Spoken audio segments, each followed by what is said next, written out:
Film preservation is something we've never really taken to heart in South Africa, with so many of our films being lost for all eternity in the vaults of the National Archives. It's really refreshing to see an innovative company like Gravel Road Media not only taking the initiative, but also putting their money where their mouths are as far as full film restoration is concerned.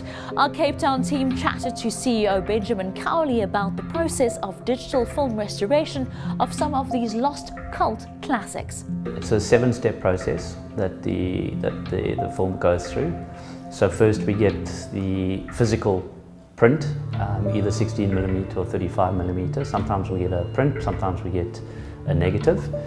And once we get that in, it goes through an inspection that we make sure that there's no damaged perforations, make sure that the splice points, that the film isn't falling apart, so that when we actually put it onto our scanner, that we don't have the film breaking.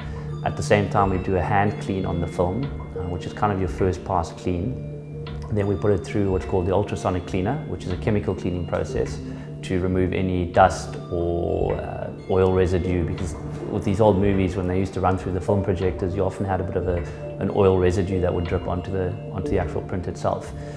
So that gets rid of that, and pretty much 90% of any foreign objects on the print.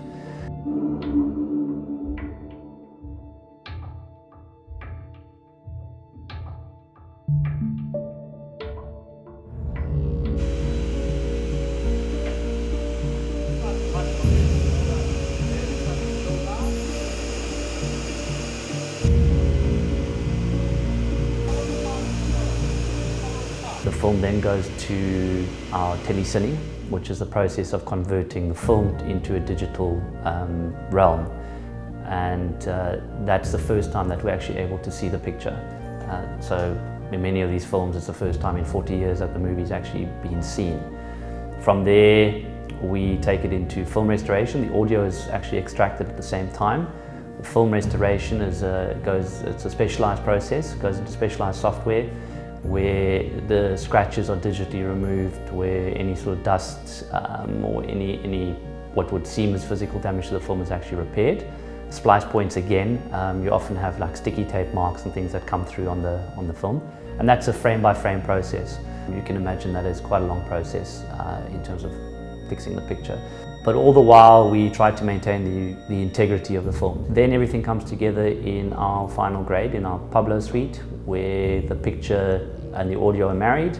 We give the film a grade, so we make sure there's continuity in colors, make sure one scene matches to another, because often movies were shot and the same scene was shot at different times of the day, so light conditions are different, etc. But we try and give it a uniform look.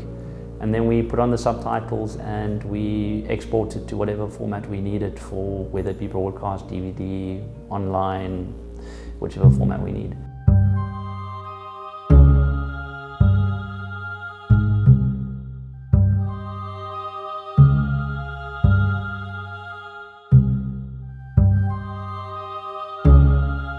We originally started this initiative from a preservation perspective. You know, we came across a number of films from a specific era in South African film that seemed to have been lost. While they were being looked after by the National Film and Video Sound Archives, we found that accessibility was a big issue. The project started with a film called Joe Bullet, which was produced in 1971. It took 18 months to produce the film.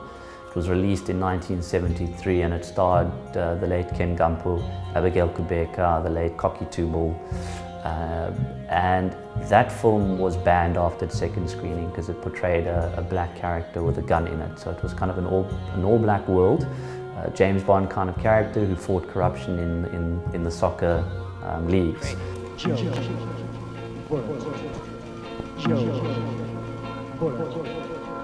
He's the man who fights evil. He's the man. We've got Zulu language, westerns, we've got buddy cop movies, comedies, creature features, you name it. That whole era, the 80s, which was what was known as the B scheme era, because there was a financial incentive for producers to produce content, kind of had a mimicking of what was happening in Hollywood at the time, albeit much lower budget versions of it, but there's so many interesting, almost cult type, niche type films that came out of that. From a financial perspective, we're obviously licensing to the local broadcasters and then going on to various VOD platforms, DVD, those kind of platforms where we can actually monetize the content. From a heritage and a legacy perspective, we feel very strongly that there should be a government involvement of sorts from a Department of Arts and Culture perspective to help drive the process. Because again, you know, we're now acknowledging a part of our history that has been kind of neglected. We legally cannot digitize any of the films unless we have ownership or copyright to those films. So long before the process of actually getting the physical film into our stores, we have to go out and actually find. So the moment that we establish that there's a title out there, we have to try and find the original producer or production company behind the film. And there again, the challenge is one of, you know, this is it's an aging generation. So we're dealing with a lot of people's families, deceased, estates, those kind of elements come into it. And then we have to legally acquire the film, so we get assignment of the rights, and then we take it to restoration. We've got 160 films now that we're busy working on. We're increasing our library to 350 by the end of the year. So there's a lot of content, a lot of movies that are going to be coming out. I think in terms of the first batches that are now going to broadcast through Mnet in particular, there's some really nice titles in there where we've got some spaghetti type western, but Zulu language westerns, guys on cowboys and Indians and all that. So there's some nice variety of content or titles. You know, Umbango, obviously Joe Bullet. There's a sequel to Joe Bullet called Bullet on the Run, which we're hoping to release in the next year as well. You know, once we go into the home entertainment, we categorize internet and IPTV and VOD in that same category. So definitely within the next 12 months, there's going to be a big shift to putting this content onto those platforms. While there's the business behind it, there's important work that's being done by our team from the preservation perspective. And I keep going back to it, and that's because where I come in as a passionate filmmaker and the honouring or paying homage to the filmmakers of the past. You know, we really are rewriting history as it's been written, in the sense that, you know, these films haven't been recorded formally. There's no real publications, and those that are out there we're finding more and more are very inaccurate, because they were done at a time when the technology wasn't there to really verify the authenticity of the movies, who was involved and all that. So it was just pulling together resources and memories that people actually published.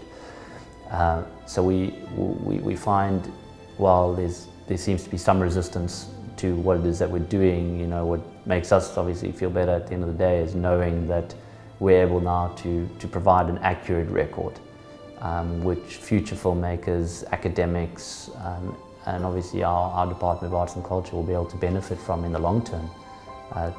That, you know, South Africa had a huge industry, and very, very few people are aware of that. You know, we were on par with Hollywood at one particular point in time when it came to output. And for us, we need to learn retrospectively. We need to learn about the past in order to move forward. There's no point in the various organizations that have been mandated with the development of film and audience development, etc., if we don't look retrospectively into what was done then, because there was a sustainable industry.